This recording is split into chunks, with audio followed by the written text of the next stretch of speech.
नमस्कार, आप देख रहे हैं के न्यूज इंडिया का खास कार्यक्रम जनहित और मैं हूं आपके साथ गरिमा वाजपेयी। जनहित में आज हम बात करेंगे कि देश में बच्चियों और महिलाओं के साथ हो रही घटनाओं का सिलसिला थमने का नाम नहीं ले रहा है। उज्जैन के बाद अब छिंदवाड़ा के चौरई में भी हैवानियत की एक घटना सामने आई है। एक दरिंदे ने सुनसान जगह पर एक 7 साल की बच्ची के साथ बलात्कार की कोशिश की, लेकिन किसी के वहां पर आ जाने के चलते उस बच्ची को छोड़कर उसे भागना पड़ा। बच्ची ने आरोपी को पहचान लिया था, इसलिए उसने बच्ची को गला दबाकर मारने की भी कोशिश की और उसका जबड़ा भी तोड़ दिया। बालिका के परिजनों ने पुलिस में सूचना देकर बालिका को चौरई प्राथमिक स्वास्थ्य केंद्र में दाखिल कराया है, जहां से उसे छिंदवाड़ा जिला अस्पताल के लिए रेफर कर दिया गया, लेकिन उसकी गंभीर अवस्था को देखते हुए जिला अस्पताल के द्वारा उसे नागपुर मेडिकल कॉलेज के लिए रेफर किया गया है। पुलिस के द्वारा शिकायत मिलने के बाद भी अभी तक कोई कार्रवाई नहीं की गई है। आरोपी गांव का ही व्यक्ति है और उसकी दबंगता के चलते पुलिस के द्वारा अभी तक इस मामले में कोई कार्रवाई नहीं की गई है। इस संबंध में पुलिस अधिकारियों से बात करने का भी प्रयास किया गया, लेकिन कोई भी अधिकारी इस संबंध में बयान देने के लिए उपलब्ध नहीं हो रहा है। ये महज एक घटना नहीं है। देश में बच्चियों के साथ हैवानियत की कहीं पर हदें पार की जा रही हैं, तो असफल होने पर हैवानियत करने वाले उन्हें निर्ममता से मौत के घाट भी उतार रहे हैं। पश्चिम बंगाल, राजस्थान और मध्य प्रदेश के मामले भी सामने आए हैं। पश्चिम बंगाल के गोविंद नगर में एक युवती की अधजली लाश मिली है। लड़की के हाथों को रस्सी और लकड़ी की पट्टी से बांधने के बाद उसके चेहरे को दुपट्टे से लपेटकर आग लगा दी गई। राजस्थान के जयपुर में महिला से रेप के बाद उसका सिर फोड़कर उसकी हत्या कर दी गई। इसके बाद सड़क किनारे शव फेंक कर आग के हवाले कर दिया गया। अब आप देख सकते हैं कि महिलाओं की स्थिति किस कदर भयावह है। अलग अलग जगहों पर किस तरह महिलाओं के साथ अत्याचार हो रहा है। जनहित में आज इसी मुद्दे को लेकर होगी विस्तार से बातचीत। खास मेहमानों का पैनल होगा हमारे साथ में, उनसे बात करेंगे और अपनी चर्चा को आगे बढ़ाएंगे। उससे पहले आपको हम रूबरू करवाते हैं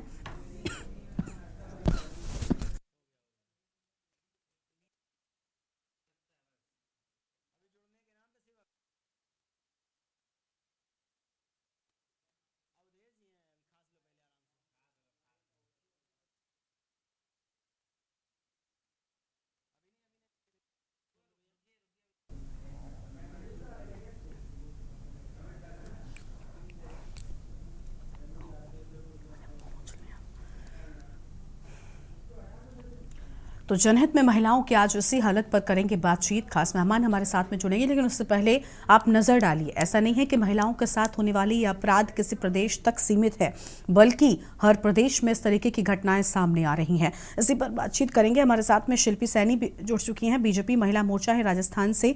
अवधेश यादव हैं, सपा प्रवक्ता हैं, उत्तर प्रदेश की ओर से हमारे साथ में जुड़ चुके हैं।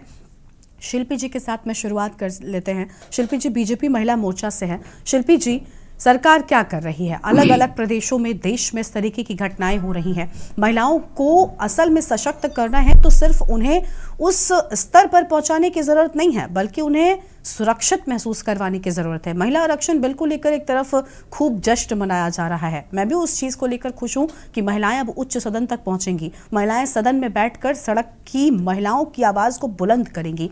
लेकिन अगर महिलाएं सड़क पर ही सुरक्षित नहीं रहेंगी, महिलाएं अपने घर में ही सुरक्षित नहीं रहेंगी, तो भला सदन तक कैसे जाएंगी? ये कोई भी बिल हो, महिलाओं की सुरक्षा को लेकर कोई भी बात हो, क्या सच आपको लगती है? क्या ये जो तस्वीरें हम आपको अपने स्क्रीन पर दिखा रहे हैं, इन तस्वीरों को देखकर दर्द नहीं होता? शिल्पी जी, आवाज मिल रही है आपको? शिल्पी जी, आप तक आवाज पहुंच रही है हमारी? शिल्पी जी, क्या आप हमें सुन पा रही हैं?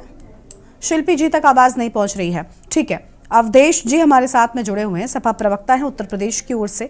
अवधेश जी, देश में महिलाओं की स्थिति किस तरह से यहाँ पर भयावह होती जा रही है, उनके साथ हैवानियत हो रही है, सरकारें हाथ पर हाथ धरे बैठी रहती हैं, ये क्या हो रहा है आखिर? क्यों अपराधियों में खौफ नहीं है पुलिस का? क्यों अपराधी इस कदर बेखौफ होकर अपराध कर रहे हैं, महिलाओं की अस्मत के साथ खिलवाड़ कर रहे हैं?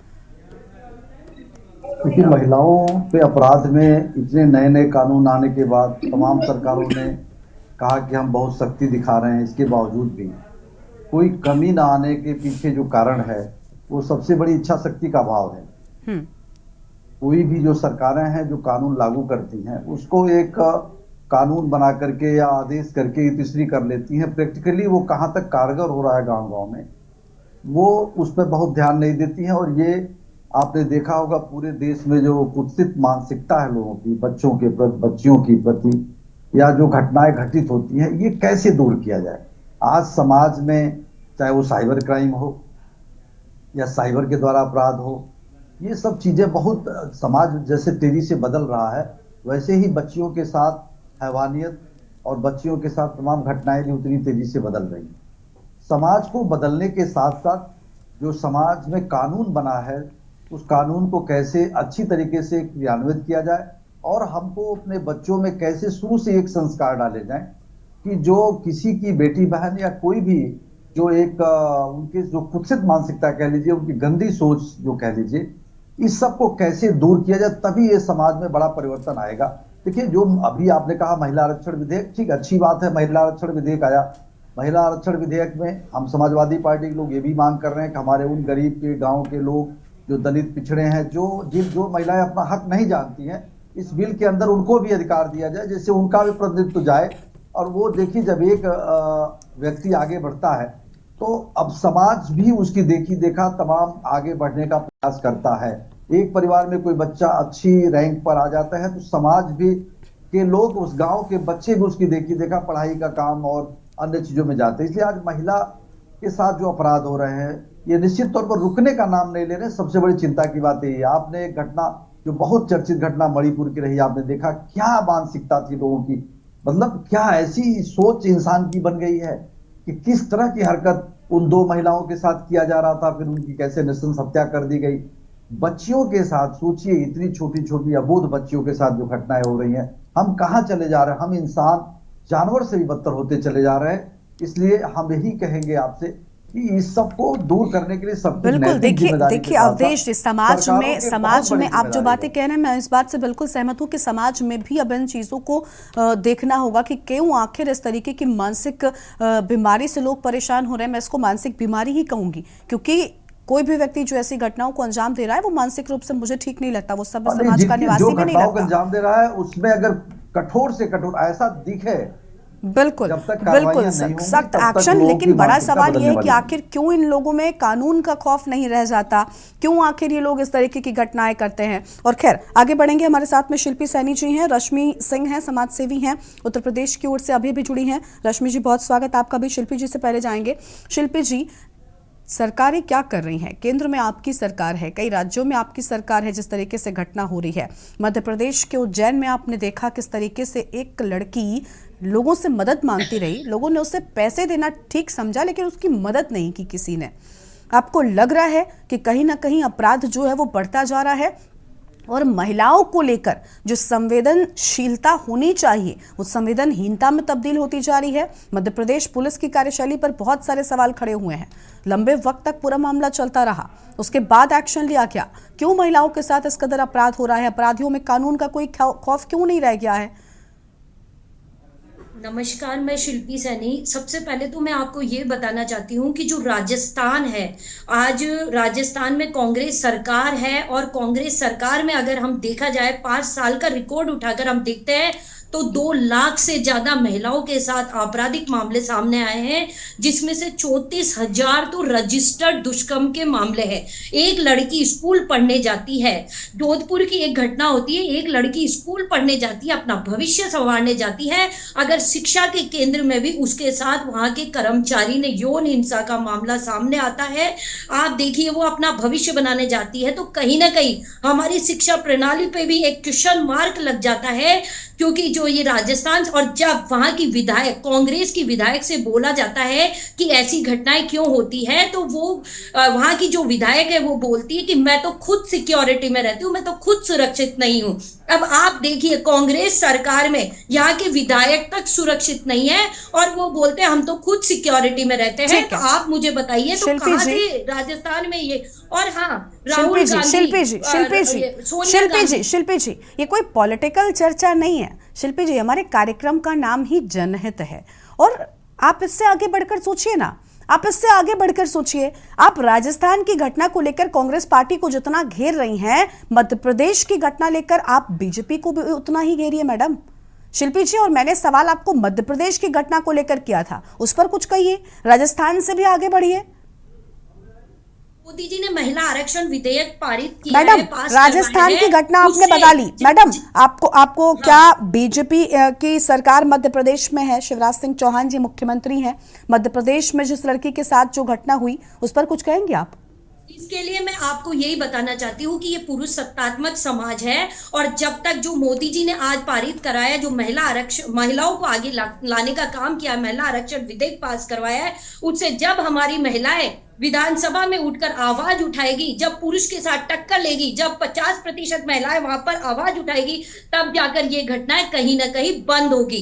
जब ठीक है। तक ये पुरुष समाज रहेगा, जब तक महिलाओं को दबाया जाएगा, तब तक ये घटनाएं चलती रही है और चलती रहेगी। और यहाँ तक कि मैं आपको बता दूं तो आपको लग रहा है कि इस एक बिल के आ जाने से महिलाएं पूरी तरीके से सुरक्षित हो जाएंगी? मैडम, अगर अभी की बात करें ना, आपको बताना चाहती हूँ कि इससे बहुत इम्पैक्ट पड़ेगा। ठीक है, क्योंकि हम आज चाहते मैं एक हैं, लेकिन कैसे पहुंचेंगी महिलाएं सदनों तक, कैसे पहुंचेंगी महिलाएं संसद तक, ये बड़ा सवाल है। खैर, आपके पास लौटेंगे, कुछ दर्शक हैं शिल्पी जी, उनको जोड़ते हैं, उसके बाद आपके पास एक बार फिर आएंगे। हमारे साथ में सुरेश जी हैं, कानपुर से हमारे दर्शक हैं। सुरेश जी, बहुत स्वागत आपका। क्या राय है आपकी, क्या कहना चाहते हैं आप? सुरेश जी, आवाज मिल रही है आपको हमारी? सुरेश जी की आवाज नहीं आ रही है। प्रेम जी हमारे साथ में हैं, चेन्नई से जुड़ चुके हैं। प्रेम जी, बहुत स्वागत है आपका, क्या कहना चाहते हैं आप?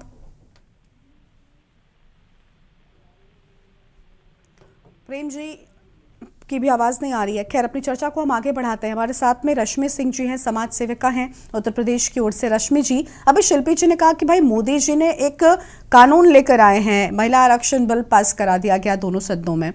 मैं मानती हूं इस बात को, मैं व्यक्तिगत तौर पर भी इस बात से सहमत हूं कि अगर महिलाएं उच्च पदों पर बैठेंगी, महिलाएं आगे बढ़ेंगी, तो कहीं ना कहीं समाज में ये जो मानसिकता लोगों की बढ़ रही है, इसको दूर कर पाने में हम कामयाब कुछ हद तक हो सकेंगे। लेकिन बड़ा सवाल है कि महिलाएं जब अपने घर में ही सुरक्षित नहीं हैं, महिलाएं अपने घरों से निकलकर जब सड़कों पर जाती हैं वहां पर सुरक्षित नहीं हैं, तो महिलाएं अपने घर से लेकर, सड़क से लेकर सदन तक का सफर भला कैसे करेंगी? ये बहुत बड़ा सवाल है। और क्या सिर्फ सुरक्षा उन महिलाओं की होनी चाहिए जो सदन में बैठी है, या जो सड़क पर चलती महिला है, जो घर में बैठी लड़की है, उसको भी सुरक्षा मिलनी चाहिए? क्या सुरक्षित महिलाएं हर वर्ग की होनी चाहिए?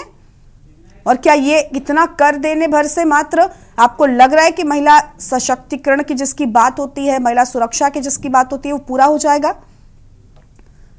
रश्मि जी, इसका जवाब लेते हैं, एक दर्शक है उनको जोड़ते हैं, उसके बाद आपके पास इसका जवाब लेते हैं। प्रेम जी हमारे साथ में चेन्नई से अभी भी जुड़े हुए। प्रेम जी, बहुत स्वागत आपका, क्या कहना चाहेंगे आप? नमस्कार मैम। जी। मैं तो खाली एक बात पूछना चाहता हूँ इन लोगों से, प्रवक्ता लोगों से, ये जो बोलते हैं कि इस प्रदेश में, राजस्थान में ये हुआ, बंगाल में ये हुआ, बिहार में ये हुआ, उत्तर प्रदेश में ये हुआ, ये आज प्रेजेंट जो हो रहा है उस प्रदेश की क्यों नहीं बातें करती है? नंबर एक बात। दूसरा, आप जो बारी बारी बोलती है कि ये क्यों नहीं फलीभूत हो रहा है, क्योंकि हमारे प्रधानमंत्री साहब और मध्य प्रदेश के सीएम और यूपी के सीएम हमेशा यही प्रचार करते हैं। आज भी यूपी के सीएम ये प्रचार कर रहे हैं कि यहाँ लड़कियां सुरक्षित है। एक एक चैनल में दिखाया जा रहा है, माइक देके, कि हम रात में 10 बजे 12 बजे भी काम करके सुरक्षित घर में जा रही है। लेकिन आपका जो चैनल है वो बता रहा है, उसका क्यों नहीं असर पड़ता है हमारे सीएम साहब पर या हमारे पीएम साहब पर? आज भी पीएम साहब ने इतना बड़ा भाषण दिया है, आप देखिए उनके दर्शक को उठा के, तो लोगों को समझ में आता है, अपराधियों को ये समझ में आ गया है कि पीएम और सीएम जितने भी हैं वो ये बोल रहे हैं कि यहाँ लड़कियां सुरक्षित है, अपराध करो, कुछ नहीं बिगड़ना है, क्योंकि इन लोगों का हाथ हम लोगों के सर पे है। यही कारण है कि हमारे देश में महिलाओं की सुरक्षा नहीं हो सकती। जब तक प्रदेश का मुखिया, देश का मुखिया ये सभ्य और झूठा प्रचार करेगा, तब तक ये बातें नहीं रुक सकती। और चैनलों को रोकिए, पत्रकारों को रोकिए, उनको दिखाइए कि सच्ची में क्या हो रहा है और सच्ची में हमारे प्रधानमंत्री या सीएम क्या बोल रहे हैं। ठीक है, बहुत शुक्रिया प्रेम जी आपका, बहुत शुक्रिया प्रेम जी आपका हमारे साथ जुड़ने के लिए, अपनी बात रखने के लिए। और मेहमान भी हमारे साथ में जुड़ चुके हैं। हमारे साथ में अभी भी सिद्धार्थ रजावत जी भी जुड़े हुए, कांग्रेस प्रवक्ता हैं, एमपी से हमारे साथ में जुड़ चुके हैं। रश्मि जी के पास लेकिन उससे पहले जाएंगे। रश्मि जी, अभी प्रेम जी से पहले मैंने आपसे एक सवाल किया, और सवाल है कि देखिए महिलाएं कैसे सुरक्षित हैं? क्या आपको लग रहा है कि आज की तारीख में महिलाएं सुरक्षित हैं? क्योंकि चाहे खुद घर के भीतर हो या घर से बाहर सड़क पर हो, महिलाओं को हम सदन तक ले जाएंगे, कैसे ले जाएंगे? महिलाएं कैसे वहां तक पहुंचेंगी? क्या ये रास्ता इतना आसान है महिलाओं के लिए? एक लड़की अपने घर से निकलकर स्कूल जाती है, रास्ते में उसके दुपट्टा खींचा जाता है, उसकी जान चली जाती है। छेड़खानी का स्तर किस हद तक बढ़ गया है, आप इस बात से अंदाजा लगा सकती हैं। हाल ही के दिनों की यह घटना थी। ऐसे में आपको लग रहा है कि महिलाएं जो स्कूल नहीं बेटियां पहुंच पा रही हैं, वो सदन कैसे पहुंचेंगी? जी, मैं आपको इंटरप्ट करना चाहूंगी एक सामाजिक कार्यकर्ता होने के नाते, और इसको इस सारे पहलू को एक मनोवैज्ञानिक रूप से अगर देखा जाए तो यहाँ पे एक बहुत बड़ा आक्रोश और एक बहुत बड़ी स्पर्धा दी जा रही है कुछ ऐसे मानसिक विक्षिप्त लोगों के द्वारा, जो ये चीजों को साबित करना चाह रहे हैं कि महिलाएं काफी कमतर हैं उनसे, समाज में उनको इतना बड़ा दर्जा या ऐसा स्थान देना समाज की एक बहुत बड़ी भूल हो रही है। जहां पर आज ये आरक्षण का विषय है, 33% आरक्षण मिला है महिलाओं को, इसके लिए बहुत बहुत बधाई देश की सभी महिलाओं को। फिर भी मैं ये कहना चाहूंगी, जिस देश में प्रधान महिला होते हुए भी प्रधानपति उसकी प्रधानी संभालता है, सांसद महिला होते हुए भी उसका पति इस सांसद की सारी व्यवस्थाएं संभालता है, ऐसे में 33% महिलाएं जो है वो संसद में आने के बावजूद भी कितना काम करेंगी अपने लिए, अपनी जैसी महिलाओं के लिए, ये एक बहुत बड़ा रश्मि जी, वो मैं मानती हूँ आप जो बात कह रही हैं बिल्कुल ठीक है कि देखिए यहाँ पर पुरुष सत्तात्मक जो चीजें रही हैं उनका असर अभी भी है, लेकिन वो एक अलग विषय है। सवाल ये है कि जो महिलाएं खुद ब खुद काम करना भी चाहती हैं, क्या वो सुरक्षित है? महिलाओं की सुरक्षा को लेकर हम जो बात कर रहे हैं वो बड़ी बात है। ठीक है, मैं मानती हूँ कि महिलाएं वहां तक पहुंचेंगी, लेकिन महिलाओं के साथ जिस तरीके की आपराधिक घटनाएं हो रही हैं, ये महिलाओं को सुरक्षित ही नहीं रहने देती, तो महिलाएं कैसे निकलेंगी? बेटियां स्कूल नहीं पहुंच पा रही हैं।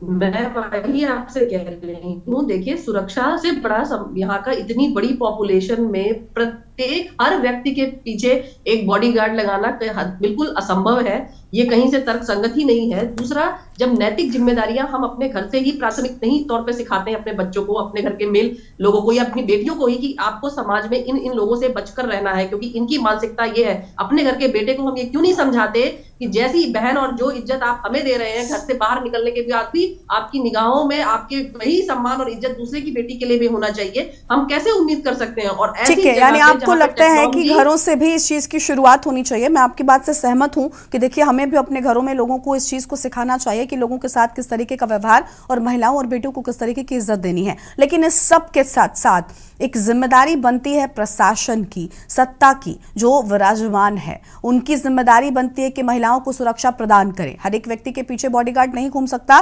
लेकिन अगर ऐसे मामलों में सख्त एक्शन लिए जाएं, टाइम टू टाइम कार्रवाई की जाए, तो ऐसे मामलों में कमी भी आएगी। इस बात को स्वीकार करना होगा हमें आपको, क्योंकि ये समाज है, इसमें हर तरीके के लोग रहते हैं और इन हर तरीके के लोगों पर एक्शन लेने के लिए ही हमने पुलिस प्रशासन बनाया है और हमारे पास अलग अलग तरह के हमारे जो लोकतंत्र के चारों स्तंभ हैं वो हैं, ताकि ऐसी घटनाएं ना हो सके।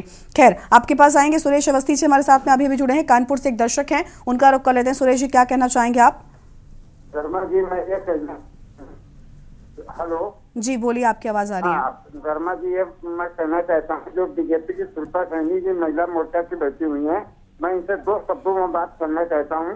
एक मतलब माननीय प्रधानमंत्री जी महिलाओं के सम्मान की बात करते हैं, महिला विधेयक की बात करते हैं, और इसमें महिलाओं का अपमान हो रहा है, महिलाओं को बेइज्जत किया जा रहा है, आबरू लूटी जा रही है। ऐसे में तो सरकार सख्त कार्रवाई करना चाहिए, महिलाओं को भी आगे बढ़ के हिस्सा लेना चाहिए, चाहे किसी की सरकार हो। अगर गलत महिलाओं के साथ हो रहा है तो सरासर गलत है, उसका विरोध करना चाहिए।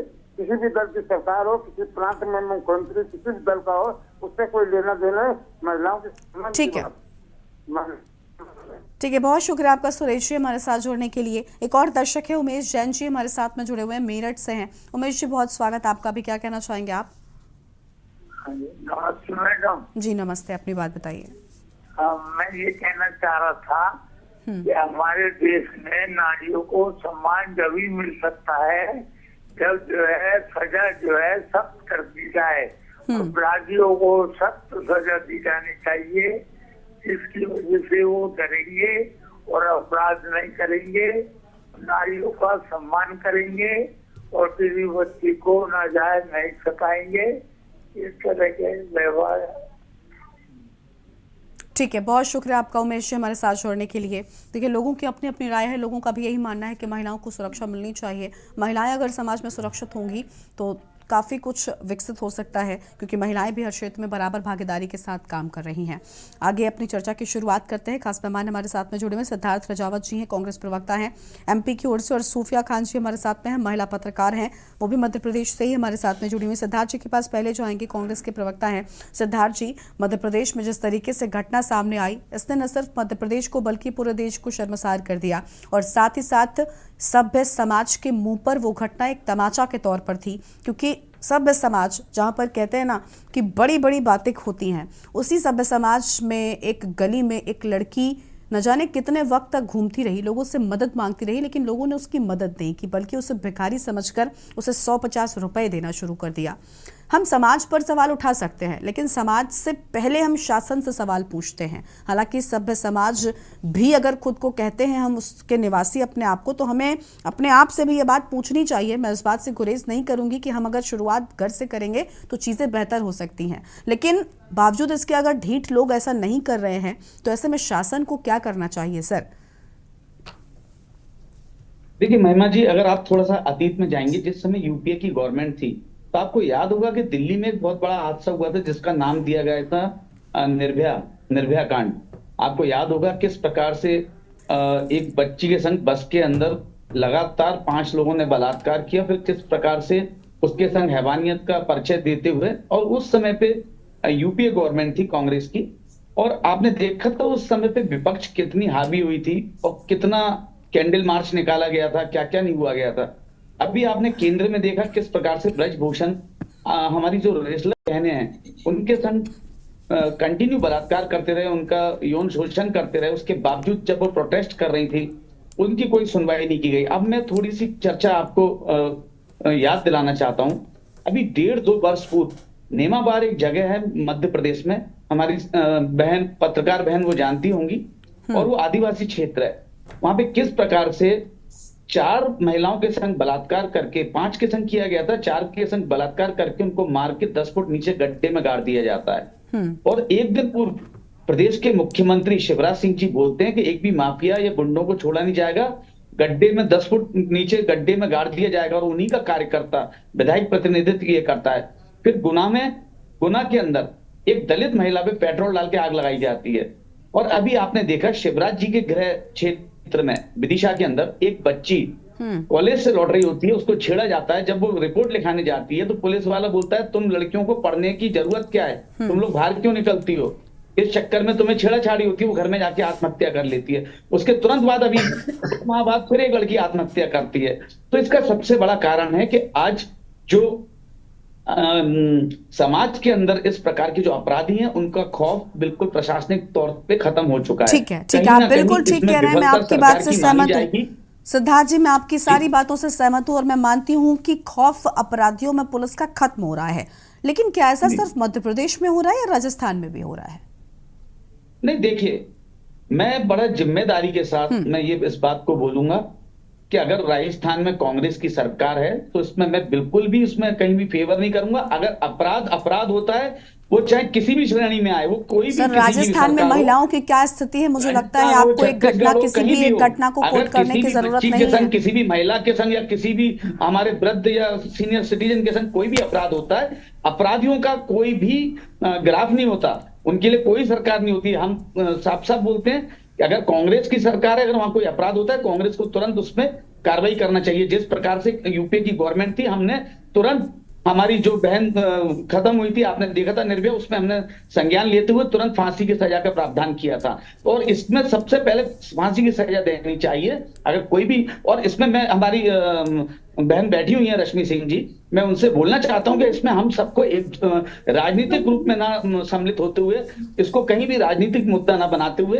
इसमें समाज में एक स्वच्छ वातावरण बनाने के लिए हमको सबको, चाहे भारतीय जनता पार्टी के लोग हों, चाहे कांग्रेस के हों, चाहे सपा के हों, चाहे ठीक है, मैं इस बात के लिए आपको धन्यवाद अदा करती हूँ सिद्धार्थ जी। एकजुट होकर एक ऐसा कानून लाना चाहिए जिससे अपराधियों का खौफ खत्म हो। ठीक है, बिल्कुल बिल्कुल, मैं इस बात के लिए आपका धन्यवाद भी करती हूँ कि कम से कम आपने इस बात को स्वीकार किया है कि हाँ, कोई भी राजनीतिक दल हो, लेकिन अगर ऐसे मामले सामने आते हैं तो राजनीति से ऊपर उठकर सोचना चाहिए, क्योंकि महिलाओं को सुरक्षा प्रदान करना आपकी जिम्मेदारी है। हमारे खास कार्यक्रम जनहित में आज हम बात कर रहे हैं महिलाओं की सुरक्षा के मुद्दे को लेकर, क्योंकि जिस तरीके से अलग अलग प्रदेशों में महिलाओं के साथ हैवानियत की हदें पार की जा रही हैं, इससे बड़ा सवाल उठ रहा है कि आखिर समाज और शासन क्या कर रहा है। क्योंकि भरे समाज में लड़की एक महिला मदद मांगती रहती है, उसकी कोई मदद नहीं करता है।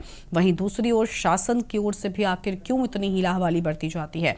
क्यों जो पुलिस अफसर हैं वो वक्त पर कार्रवाई नहीं करते? क्यों आखिर पुलिस का इस्तकबाल अब कायम नहीं रह गया है? क्यों लोगों में अब कानून का खौफ नहीं रह गया? इसी पर विस्तार से कर रहे हैं बातचीत। खास मेहमानों का पैनल हमारे साथ में लगातार बना हुआ है। एक बार फिर से अपनी चर्चा की करते हैं शुरुआत। हमारे साथ में शिल्पी जी हैं, सोफिया जी हैं, सिद्धार्थ जी हैं।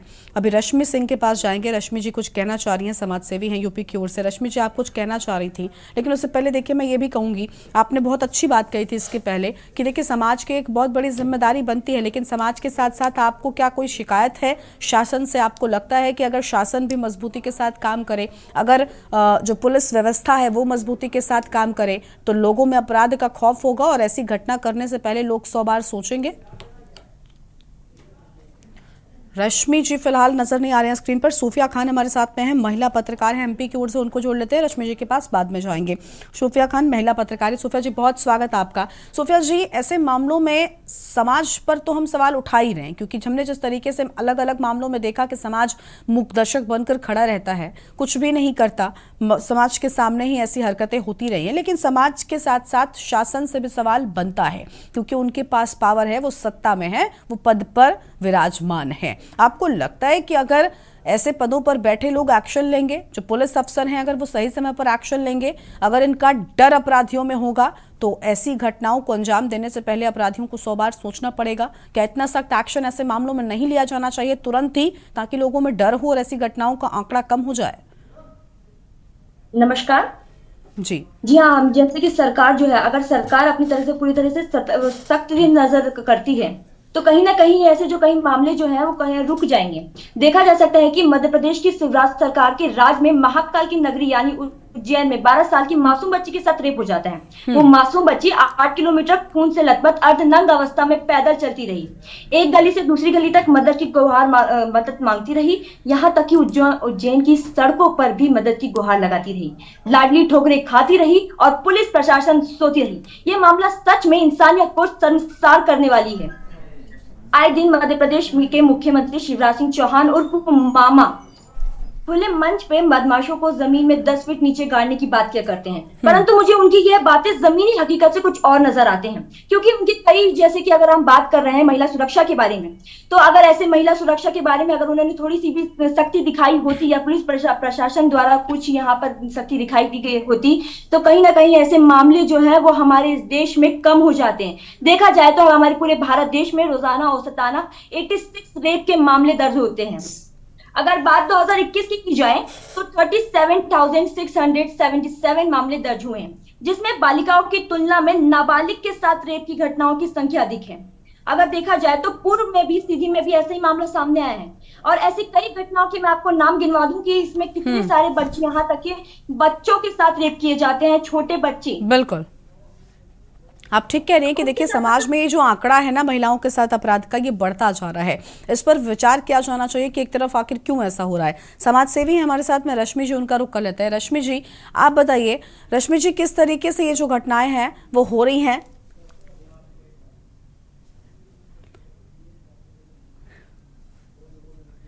तो रश्मि जी फिलहाल अभी उनसे संपर्क नहीं हो पा रहा है।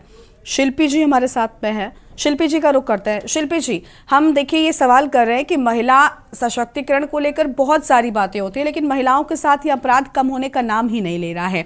एक तरफ निर्भया जैसे मामले में फांसी के फंदे तक उन गुनाहगारों को पहुंचाया गया, उन्हें फांसी की सजा दी गई, लेकिन बावजूद इसके लोग ऐसी घटनाएं कर रहे हैं। यानी कहीं ना कहीं लोगों की मानसिकता पर काम करने की जरूरत है। आप बीजेपी से हैं, लेकिन बावजूद इसके मैं आपसे ये सवाल कर रही हूँ, क्या आपको भी लग रहा है कि एक तरफ शासन और पुलिस व्यवस्था को तो मजबूत होना ही चाहिए, लेकिन इसके साथ साथ घर से भी इन चीजों को शुरू किया जाना चाहिए? महिलाओं को, अपने घर के बेटों को, अपने भाइयों को इन बात को समझाना चाहिए कि ऐसा ना करें। बिल्कुल, मैं आपको बताना चाहती हूँ, अगर इस चीज को हमको जड़ से ही खत्म करना है तो सबसे पहले हमें घर से ही स्टार्ट होना पड़ेगा। आज अगर एक माँ अपने बच्ची को बोलती है कि तुम ऐसे मत जाओ, वैसे मत रहो, ऐसे कपड़े मत पहनो, तो वो अपने लड़के को भी सिखाए कि तुझे हर जगह महिलाओं को सम्मान देना है, लड़कियों को सम्मान देना है। उसकी मानसिकता अगर शुरू से ही चेंज की जाए तो हो सकता है कि हम कुछ हद तक इस मामले को रोक सके। और दूसरी बात, हमारा अपराध करने से पहले अपराधी को खौफ होना चाहिए, पुलिस प्रशासन का, कानून व्यवस्था का, आज हमारी कानून व्यवस्था जो चरमराई हुई है उसका ही कारण है। उसी के कारण आज बेखौफ होके एक अपराधी अपराध करता है। तो कहीं ना कहीं हमारी मानसिकता, कहीं ना कहीं हमारा पुलिस प्रशासन, कहीं ना कहीं हमारी कानून व्यवस्था, कहीं ना कहीं हमारी सरकार इस मामले के लिए दोषी है। और महिलाओं को तो आगे आना ही पड़ेगा। अगर बेटियों को साथ ऐसा अन्याय होता रहा तो हम बेटियों को ही आगे आना पड़ेगा, हम बेटियों को ही लड़ना पड़ेगा। बिल्कुल साफ तौर पर महिलाओं को आगे आना होगा, उसके बाद स्थिति जो है वो सुधर सकती है।